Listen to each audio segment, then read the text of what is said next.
Olá, pessoal! Nosso encontro de hoje vai mergulhar num tema que é simplesmente o coração da teologia reformada. Como é que os benefícios da redenção que Cristo já consumou são de fato aplicados aos eleitos? A gente vai usar os padrões de Westminster como nosso mapa para explorar essa lógica divina que conecta a compra da salvação à sua aplicação pelo Espírito Santo. Então, sejam muito bem-vindos a esta aula. O nosso objetivo aqui é ir fundo, sabe? Aprofundar o nosso entendimento de uma das doutrinas mais gloriosas da nossa fé, sempre seguindo esse roteiro, que é tão lógico e, claro, totalmente bíblico.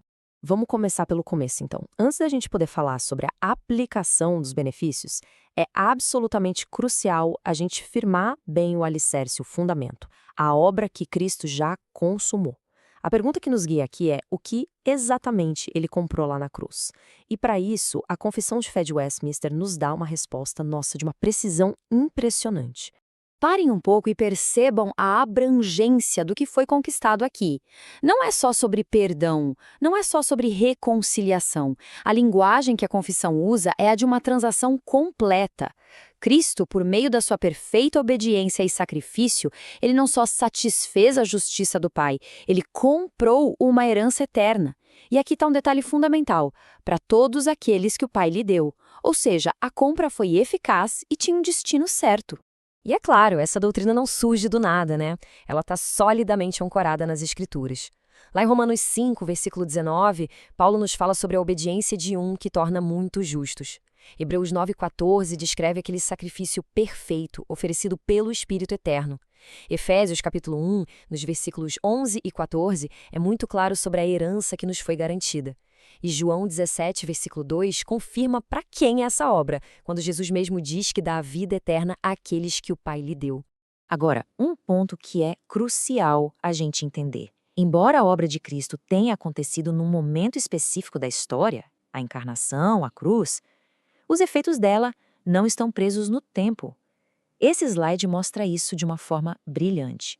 A virtude e a eficácia dessa redenção foram comunicadas aos eleitos desde o comecinho do mundo, desde a primeira promessa lá em Gênesis 3,15, passando pelos tipos, pelos sacrifícios, até a sua realização final. É a obra de um Deus soberano que não está limitado pela história. Ele age na história. Bom, se a gente já estabeleceu a base, que é a obra consumada de Cristo, vamos agora para o Catecismo Maior para ver como ele detalha os benefícios que essa obra garantiu. Se a redenção foi comprada, o que exatamente vem nesse pacote? Para organizar o nosso pensamento, o Catecismo Maior nos guia com a pergunta mais direta que poderia existir. Que benefícios, afinal de contas, Cristo conseguiu para nós por meio da sua mediação? E a resposta é, ao mesmo tempo, muito simples e muito profunda. O benefício principal é a redenção, é essa palavra que engloba tudo. Lá em Hebreus 9,12 diz que ele obteve eterna redenção. E todos os outros benefícios do pacto da graça, como justificação, adoção, santificação, tudo isso flui da redenção.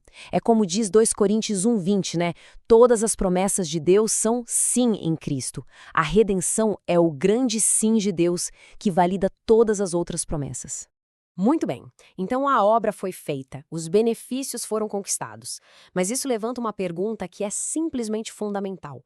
Como é que essa redenção, conquistada lá há 2000 anos, se torna nossa, se torna pessoal? E é aqui que a gente entra no papel indispensável do Espírito Santo. E o catecismo parece que adivinha a nossa pergunta. Como é que a gente sai de um fato histórico para uma realidade que transforma a nossa vida? Como é que a gente se torna participante disso tudo? Pessoal, aqui está o ponto central. Nós não nos tornamos participantes por nosso mérito, por nossa decisão. Nós recebemos os benefícios pela aplicação deles a nós. O agente que faz essa aplicação é o próprio Deus, numa obra que é especial do Espírito Santo.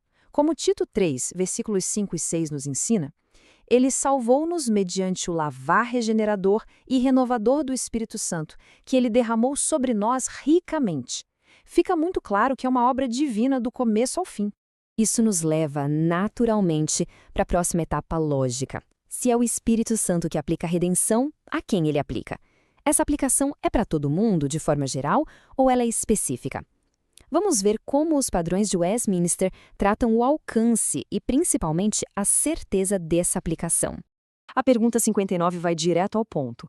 Quem são os destinatários dessa obra de aplicação que o Espírito Santo realiza? A resposta aqui é de uma clareza, de uma certeza que conforta a alma. A redenção é certamente aplicada. Não tem talvez, não existe a possibilidade de falhar. E para quem? A todos aqueles por quem Cristo a adquiriu. Existe uma correspondência perfeita entre a compra de Cristo e a aplicação do Espírito. Exatamente o que a gente vê em João capítulo 6, versículos 37 e 39. Todos que o Pai dá a Cristo virão a ele, e ele não vai perder nenhum deles. A aplicação é infalível para os eleitos. Agora, é claro, essa doutrina da redenção particular e da aplicação eficaz levanta uma pergunta que é inevitável e para muita gente bem difícil. Se a salvação é aplicada dessa forma, e aqueles que nunca ouviram falar de Cristo? O catecismo não foge dessa questão, muito pelo contrário. A pergunta 60 é direta, sem rodeios. A salvação é possível só pela moralidade? Pela sinceridade em outra fé? As pessoas podem ser salvas sem ter o conhecimento explícito de Jesus Cristo? E a resposta do catecismo é igualmente direta, inequívoca, porque ela é baseada na revelação da Bíblia. Não. Não podem ser salvos, não importa o quão diligentes eles sejam. E por quê? Porque não há salvação em nenhum outro senão em Cristo somente. Vamos analisar a lógica por trás dessa afirmação tão forte. Este slide ajuda a gente a visualizar bem o contraste. De um lado, você tem a proposta de salvação baseada na diligência humana, em seguir uma lei ou a luz da natureza. Romanos 9 mostra que Israel, buscando a justiça pela lei, não conseguiu alcançar. Do outro lado, a salvação que se baseia unicamente na obra mediadora de Cristo. E Atos 4:12 declara que não existe outro nome debaixo do céu pelo qual importa que sejamos salvos. São dois fundamentos completamente diferentes, excludentes. A lógica bíblica se desenrola em 3 passos bem claros. Primeiro, a fé vem pelo ouvir a palavra de Cristo. Romanos 10:14 nos pergunta: como crerão naquele de quem não ouviram? Segundo, o esforço humano, a tal diligência, é insuficiente. O apóstolo Paulo, em Filipenses 3, considerou toda a sua justiça própria como lixo, como perda por causa de Cristo. E terceiro, a exclusividade de Cristo como Salvador, proclamado em Atos 4:12. A conclusão teológica disso tudo é inevitável.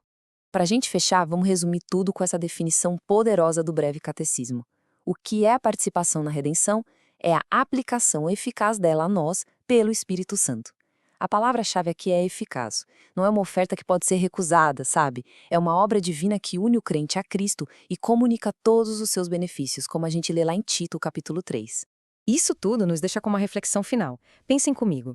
Se a compra da redenção é uma obra de Cristo e a aplicação é uma obra do Espírito, de forma soberana e eficaz, qual é, então, a maravilha da nossa fé?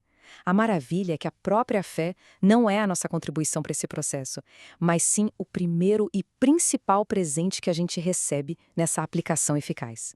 É o instrumento pelo qual o Espírito nos une a Cristo, transformando uma doutrina tão profunda numa realidade viva e pessoal para cada um de nós.